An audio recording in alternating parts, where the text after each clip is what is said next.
But I will say most people in business kind of, they kind of have this, a trigger effect when you hear the word, especially like if you talk to an engineer or like a technical person, they're like, storytelling, that's not for me.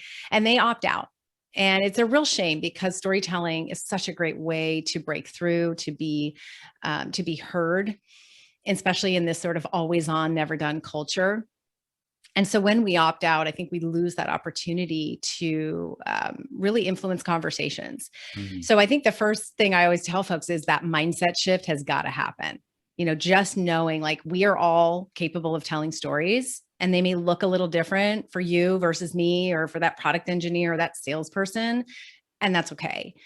But finding the way to structure our ideas and organize them in a meaningful story is truly a game changer. And we're seeing it happen. That's what's so exciting about this is the career changing opportunities for folks, the ability to be seen in an organization, using just something as simple as storytelling is helping them get there. Let's take the example of somebody who's running a consulting firm. Maybe they have a few employees or team members, and they've never really been intentional with developing a story. Before we talk about the framework and how they can actually take an idea and apply it to the framework and then tell a story or develop a story, where should they start to actually identify what story they should tell? Like there's a lot of things going on in their business, a lot of experiences, maybe successes, maybe failures. Where do you typically encourage somebody to find that first story to build and to lean into the framework? Yeah. Yeah. So we always say the best stories are not about you. They're about your audience. And so what that means is we have to walk in their shoes. And a lot of us who are in a hurry, right? We just want to put together the proposal, put together the deck.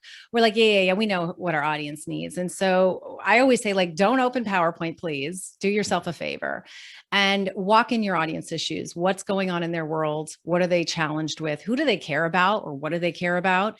And once you go through that sort of analysis of who they are and what's going on in their world, that will start to inform all the little decisions you have to make along the way to structure your story. So that's sort of like basic 101. Don't start with you.